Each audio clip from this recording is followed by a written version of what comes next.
There he is. There he is. We're waiting on Colonel Wilkerson, but that's okay. We can start. Colonel can join us. How you doing? I'm just going to say Chief Fritz. Is that okay? That is perfect. That is the official title of my rank. Yeah. Okay. So Chief you're Fritz. good. You know, my dad's nickname was Chief. And that was his Okay. nickname. People know him as Chief. Chief Fritz. And just to give you bio while we wait on Colonel Wilkerson, Chief Dennis Fritz is a retired Commander Chief Master Sergeant for the United States Air Force, formerly Director of the Eisenhower Media Network, with a mission to promote peace and diplomacy over war. While on active duty, he served as the principal senior advisor to 4-star commanders of Pacific Air Forces and Air Force Space Command. He also held additional duty of senior enlisted advisor to the command of North American Aerospace Defense Command, NORAD. He is author of Deadly Betrayal, The Truth About Why the United States Invaded Iraq. It's funny, the last time you were on, or time before last, the guests who came on after you was sitting there with glee saying, "Oh my God, I have that book," and pulled the book off her bookshelf in order to show it, saying how good that book was. I think I did see it as I was signing off, and I was very honored for her, especially when I look at her background and the knowledge that she brings, and I was really honored that she was excited to have the book, and I'm thinking and hoping that she got a lot out of it, as most will, as the feedback that I'm getting, because like I tell you, Jamal, as you know, that it was really the beginning of what's going on now indirectly, a war against the Palestinian people. That deadly betrayal, and what originally, if we wait for Larry to come on, what really prompted me to write the book, that deadly betrayal, 4,500 military men and women from the U.S. died in a war based on a lie, WMD lie, on behalf of Israel, and thousands, 100,000 more is happening in Gaza right now. We seem to forget it happened in Iraq as well. Maybe not through starvation is going on now, but the killings that are going on now, the brutal killings that are happening in Gaza, likewise, it happened in Iraq as well. And so that's what prompted me to write that book. And as we go into now, the present tense, we went to Iraq on a WMD lie. Likewise, what's happening right now in Iran on a nuclear weapons lie on behalf of Israel. I'm glad I get this opportunity, Jamal, to say this for Larry, because my good friend. I'm always happy to be with him. But I must tell you, I'm past the stage of being angry now. I just don't know what other words to describe. And I'm going to say some words here. I look at my particular Congressman, Steny Hoyer, here in Maryland. I look at, people that look like me, Akeem Jeffries and Cory Booker. I'm so sick and tired of them. I call them low-down dirty bombs for allowing this to happen. These members of Congress do not represent me, and I hope you don't feel like they represent you or any other American, because they are low-down, dirty bombs. This is as strong as I want to get, because I want to say other words, to allow the killing, the massacre, and the starvation. And if you allow that to happen because you want to stay in power and be somebody, low-down, dirty bombs, think how they value us. And I hope all of us Americans jump on board. I don't care. And look, I'm on the. This may shock. I don't care. I'm on the Marjorie Taylor Greene train right now. At least I don't agree with her on our domestic politics, but she is right from her main perspective. Tucker Carlson, right from her main perspective. And we Americans need to speak up now, because we are complicit. Because these people that so-called represent us, who really represent themselves and the oligarchs, they're making money and wanting to stay in power at the lives of innocent women and children. Well, Obama, Cory Booker, some of the Democrats have put a cover your ass statement out. Oh, that's all it is. Yeah, that's all it is. And Cory Booker trying to hide behind a picture with doggone. I'm sure you've seen that. That's gone viral, where when Bibi Netanyahu last visited and Cory Booker was in that picture, others were smiling to be with a killer, and Cory Booker tried to hide. That's what you got from. That's fake. That's playing politics. You are complicit until you come out strongly, as I just did, and demonize this what it is. It is illegal. It's inhumane. And for our Congress and this administration to allow this is just, and I call it like it is. I want to be street language now. It is low down dirty. I'm glad you brought that up. One of the other Democratic Congress members, because they're trying to act like, let's be very clear. This started under Joe Biden. And at the very Absolutely. least, the The intensity of it. so-called proud Zionists. Yes, as he calls himself. Yes. And Like that's going to be a badge of honors. That's a low-down, dirty bomb. And let me just say this. Joe Biden, I'm just getting a lot out right now. The little time you have for you guys on stream today, that's why I'm getting this all out right now. no, you're fine. Joe Biden's administration was probably the most brutal and killing American administration we've ever had, because it started under him. He let it happen. He lied about what was happening. He didn't try to do anything about it. And he marched himself out there to say he's a proud Zionist. Like that's supposed to be a badge of honor. No, you're a killer, Joe Biden. And I really mean that as a Democrat. Agreed. Let me bring in my next guest, Colonel Wilkerson, Lawrence Wilkerson. He is distinguished visiting professor of, for some reason, that is not right. You're no longer, or are you, the distinguished? I left in 2021. That's what I thought. Okay. Former distinguished visiting professor of government and public policy at the College of William & Mary in Williamsburg, Virginia. He also taught 6 years at the University Honors Program at George Washington University in Washington, D.C. He is also probably best known as retired United States Army Colonel and former Chief of Staff for the United States Secretary of State, Colin Powell. For some reason, I remember this stuff in my head, and when it doesn't sound right, I correct it. How are you doing this morning? You doing okay today? I'm another day older and another day closer to the grave. Other than that, I'm okay. That is all of us. Stop that. Larry, I don't like to hear him say that. That is all of us. Yeah, that is universal. Hey, Jamal, before we jump, I'm so glad I got all this out. Larry know how I feel, so I'm glad. Larry, you probably missed me at my worst, which you've seen before. But I must tell you, Jamal, Larry came to your defense. As analysts and things, as I always tell folks, I give assumptions, opinions, and facts. And when I don't know the facts, I go out there and check with other analysts and talk to folks. You beat me down so badly about doing the Iran-Israel conflict where you say, "Come on, Chief. You know Iran can knock down one of those carriers. You know that." Even I sometimes go back and look at comments sometimes just so I can see what audience is saying in case I missed something. Even one of your audiences say, "Hey, why don't Chief Fritz? He know Iran can knock down one of those carriers." I say, "Well, no, I think they'll be evasive." So my good friend Larry, who's participated in war gaming and talked to others, he said, "Well, Dennis, Jamal is right. They can. Yeah, that's what I'm saying. So you can." Larry came to your defense. So I wanted to tell you that Larry, hey, Dennis, that Jamal is right.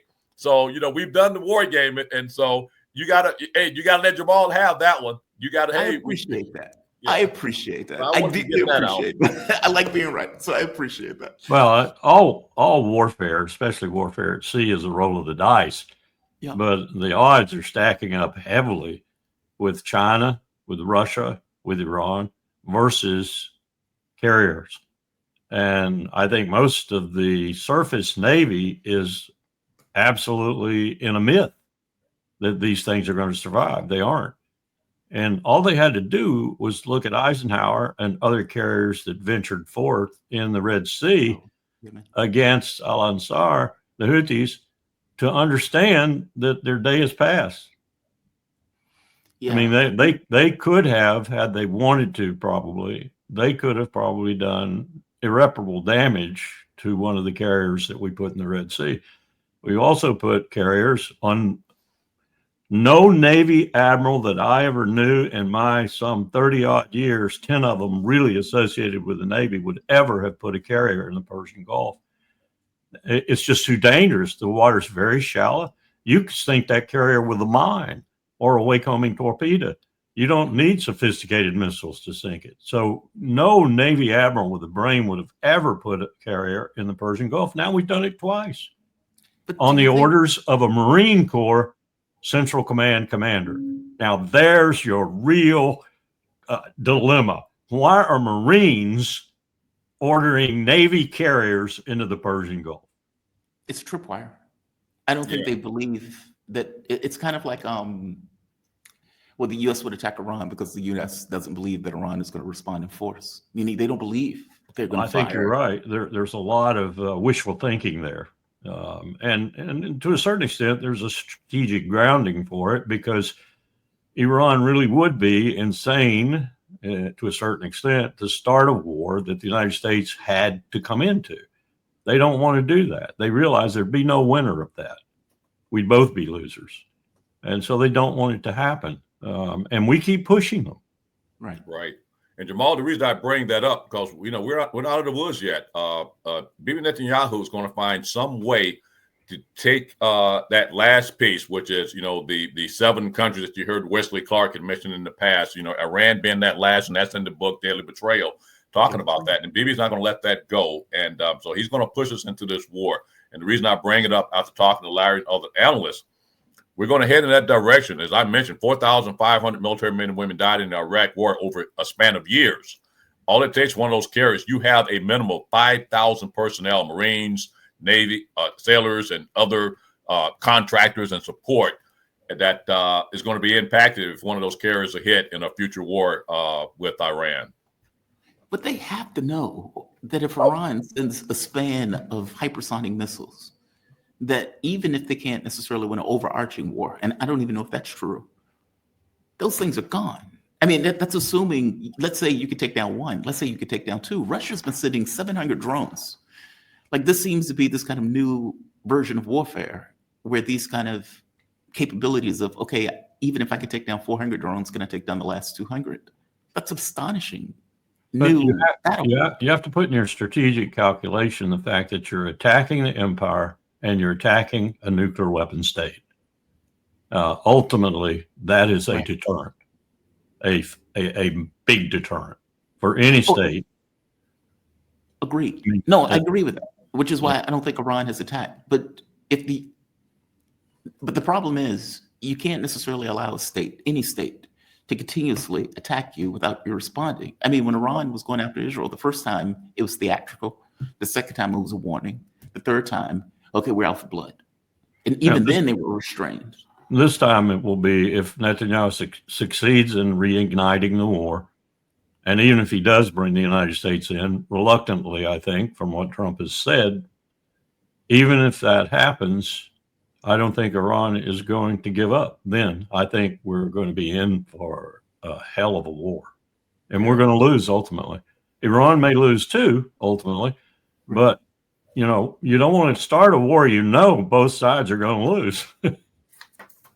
That's true. Hey, Jamal, I know I probably took us away from what you probably wanted to talk about, but I just wanted to get to that because that's just so urgent right now when you talk about the carriers, and I just want to come back and give you your flowers because, yeah, exactly. But the other thing I want to mention when we talk about the carriers, when Larry mentioned that, hey, it'll be a war that we both lose, even though, quote, quote, the Americans say we won because we can destroy Iran, but they can do a lot of damage, not only on the carriers, but we just have to look at Qatar, Bahrain, and all the other, personnel that we have in that region, that we would take some heavy losses and casualties. And so we must continue, as Larry and I are trying to do now, is to prevent that war because it will be a travesty. And another thing I will mention, we've talked about before in the past as well, that I've been talking to folks about. I'm on record as saying that it would be prudent right now for Iran to go ahead and build a nuclear weapon now, and I know Larry and I've had this discussion. He may want to add something. He may know something about it. I think it would be prudent on their part as a deterrence. No, I agree 100%. And I do think that perhaps Arachi, the foreign minister, and the president are dissembling when they say they want to go back to negotiations. They're pulling the same trick on us that we pulled on them. We lured them into being relaxed and then assassinated many of their leaders and attacked them. I think they may be doing the same thing back to us. One thing I've learned over the last 30, 40 years dealing with the Persians is they're shrewd people, very shrewd people. And they will let you get away with things until their back is against the wall or they feel like it's no other way. Right. So build a nuclear weapon and present it to us as a fait accompli as we are engaged in diplomacy and turn the table on us. That would be a very shrewd thing to do, and they can do it. They can do it. They can even test deep enough underground like the North Koreans did, and we wouldn't even detect it.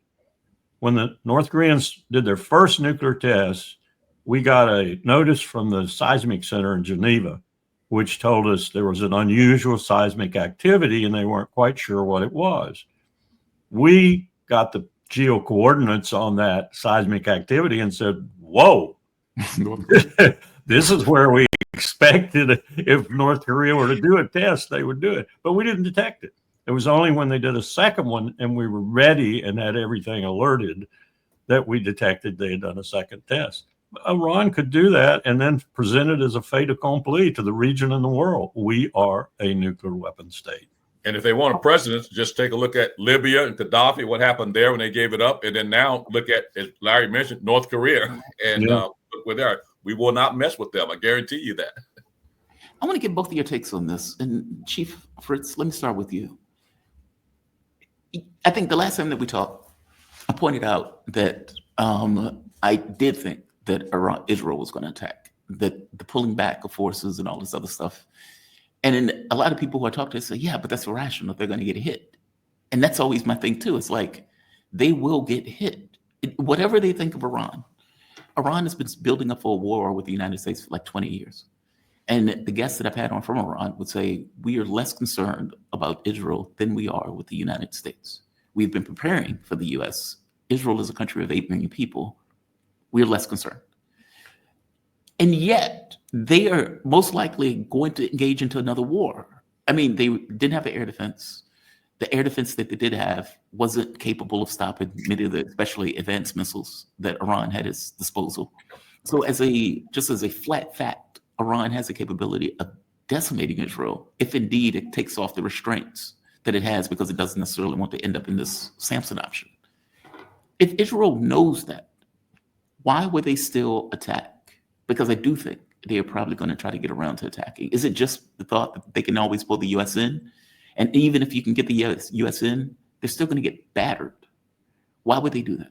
Well, that's been proven already, and they're willing to make that sacrifice. You got to understand, as I mentioned before, Jamal, this goes back decades of this plan to take out the 3 primary countries at the time, was Iraq, Syria, and Iran, the 3 major countries that they could not, bully around. And you got to understand, we're dealing with, I hate to be quite frank, we're dealing with mad people, madmen. I mean, Bibi Netanyahu and even their own former Mossad leader has said that Bibi Netanyahu sees himself as the Messiah. And so that is madness there, and of course, as you stated earlier, they see as pulling us in and we're going to back them. They may be able to survive, if you will, and to get their final goal and accomplishment of taking out Iran. Now, you mentioned something earlier about, they know that they can be taken out. Would be quite frank, think about this. If it wasn't for us, if it wasn't for some other Western countries coming in with some defense systems, they would have suffered more damage. And oh, by the way, they also got support, and I'm going to say this, unfortunately, from Jordan and Egypt and some other countries there. And so if they didn't have that, they would have been in trouble already. Colonel Wilkerson? Well, I think Dennis is right. I think we are dealing with a megalomaniac now. And you can see it as you watch him deteriorate. Just watch him when he's giving talks now, particularly in English. He is beginning to look a lot like Trump in terms of physical condition and the characteristics that demonstrate that he's not got it all together anymore. Think back to Hitler. In the early days of Hitler, you can say a lot of things about him that are derogatory, but he wasn't stupid. He was so smart politically and internally to Germany that he managed to get disparate elements who thought all along that any time they tired of him or thought him a danger, they could get rid of him, especially the old Prussians. And they lost because he was so smart. He played them. And he was successful. He was successful in Czechoslovakia. Then, most dramatic of all, and this solidified Germany behind him, he was successful in the spring of 1940 when he overran France in a minimal amount of time and established a government there for Germany. both the Vichy government in one part and then the German occupation in the other part. Hitler was a smart man, but fast forward to the time of the counteroffensive in the Ardennes in 44-45, and then to the time leading up to the bunker, and Hitler turns into essentially a babbling idiot. And that's what Netanyahu is looking more and more like. And I'll tell you something else. That's what Donald Trump is looking more and more like, too, especially when he's talking about the situation in Gaza. He's so detached from it and so departed from reality that one has to wonder, not lying anymore. He really believes some of the stuff that he's putting out. So does Bibi. And then you've got the other element operating with Bibi. He's toast. He's gone. If he fails dramatically in anything at all, in the West Bank, in Gaza, in Syria, in Lebanon, anywhere, if he fails, he's gone. He's gone, and he's probably gone to prison and a disreputable end to his political career. So war is the only thing that sustains him.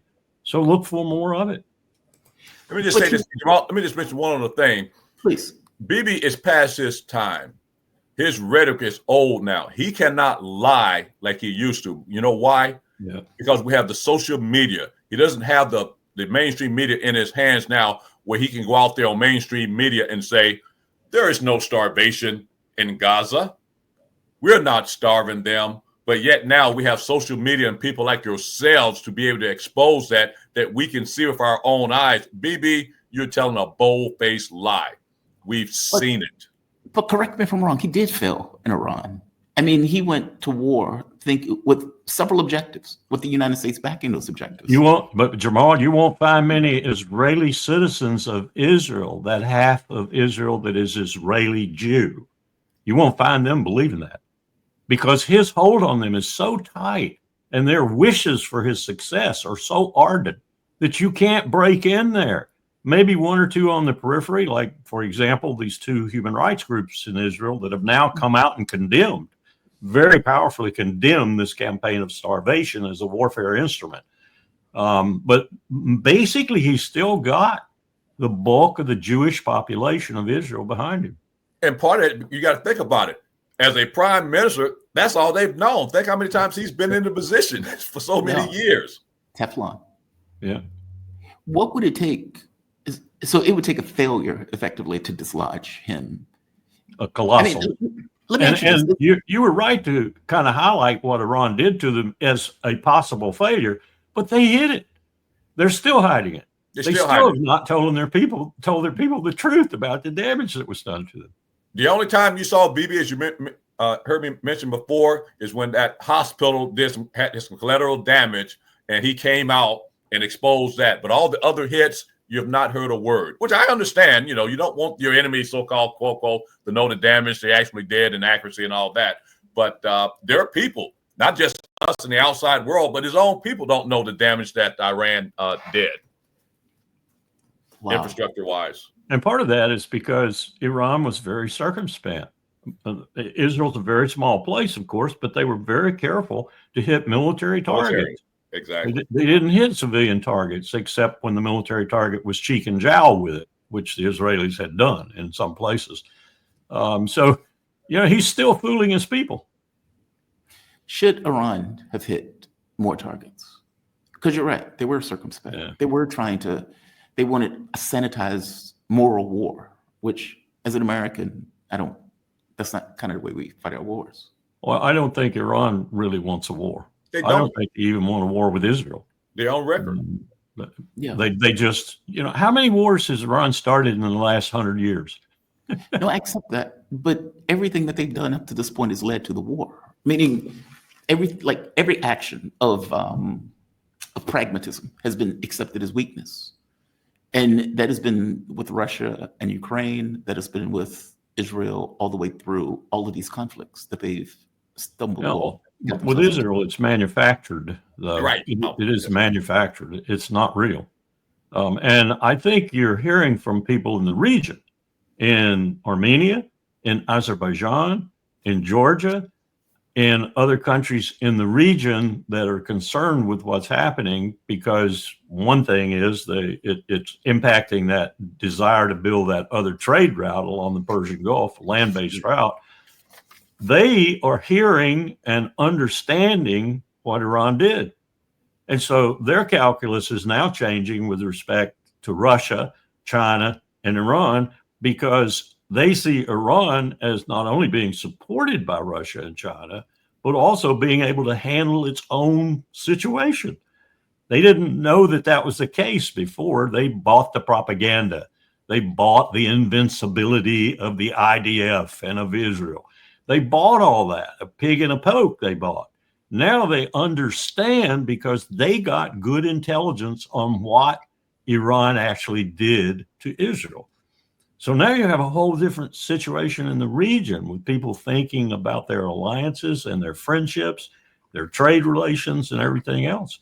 You got a real mess brewing with Erdogan playing in it, with Armenia and Azerbaijan playing in it, with other countries around the region watching that play, with Russia on top of it all. Soon as they're done in Ukraine, and that'll be shortly, militarily speaking, and they'll have focuses elsewhere, they'll take care of that situation too. And we won't be able to do a thing about it. And Iran will be their partner in the process. Chief Fritz, give me your take on that. I mean, because it does seem to be shuffling alliances in the region. I mean, the corridor that the United States is talking about purchasing, that's one that is obviously a threat to Iran. And yet Armenia protests currently. Oh, we're not really planning that. Okay, I don't believe them. I don't believe them. Do you see this kind of anti-Iran axis forming? Israel, Ukraine, Azerbaijan, potentially Armenia, weirdly enough, where they seem to be joining forces, not to mention the Quisling governments of the Arab states seem to be wanted, especially from the standpoint of the Abraham Accords. I know those are two different things, but I'm saying if they get this Abraham shield that Donald Trump is talking about, plus you get this kind of odd alliance between Ukraine for however long Ukraine exists, Israel, Azerbaijan, which seems to be joining together, and Turkey, weirdly enough, even though Turkey likes to protest that it has nothing to do with Israel. Turkey's role right now is becoming conspicuous, and Turkey's role is to speak one language and do another. Something else, yeah. Erdogan loves to speak about his affinity for the Palestinian population and about his desire to keep Syria free and all that. But Erdogan is a member of NATO, we have to remember, and he hasn't backed away from that membership. And Erdogan is playing two games. He's still selling major amounts of oil and gas to Israel. He's still got contracts he's executing with Israel. He's doing all this on the sly and hoping his people, especially those who support him, don't know about it. But they do increasingly know about it. So Erdogan's walking a tightrope right now, too. And Armenia and Azerbaijan, of course, in particular, are watching that from the perspective of what Turkey might not be able to do now. Mm-hmm. One of the reasons they might not be able to do it is Iran has proven it can handle its own portfolio. Hey, and let me just mention, Jamal, I'll just say this, add to this particular conversation. Iran may have more friends than we think. Yes. And yeah, so I just want you to think about that. Powerful friends. Powerful. Yeah, exactly. And something that Larry alluded to earlier when he said they're showing their capability. You ready for this? And we know they're doing it on their own right now. They were. But that's what I'm talking about. In the past, what's happening now. That's why I say they may have more friends. They're doing it on their own. This past tense, of this last time. Now, they may have more friends than what you can imagine. The other part of this, too, on the world stage, and when you look at it, when you were talking about, you seem like they're holding back. As Larry alluded to and said, they don't want war. Right. They have not been pushing war. It's been Israel that's been pushing this war. And guess what? All these wars have been based on fabrications and lies. One thing, it's already been proven. Iraq had no WMD. The rationale after that, during the Iraq war, they were going to go to Syria next in deadly betrayal. and they were going to use the fabrication of chemical weapons in Syria. Yes. Next, it was going to be Iran and their nuclear program. They're all lies. And as Larry stated, who has Iran attacked? You know, they say, oh, rhetoric, disinformation. You notice this. They always used to use the Iranian-backed Houthis.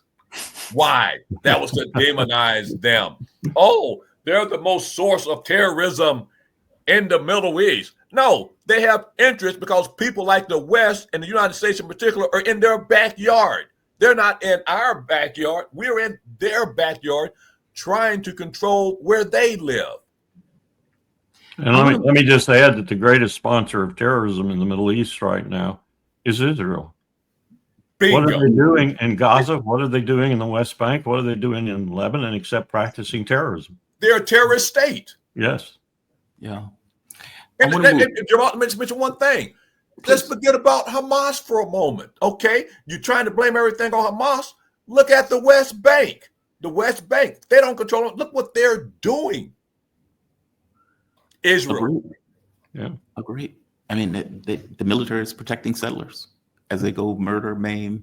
I've had interviews with people in the West Bank. The guys have just been beaten. They've murder and steal. Yeah. And last week they were even burning them out, burning people out of their homes.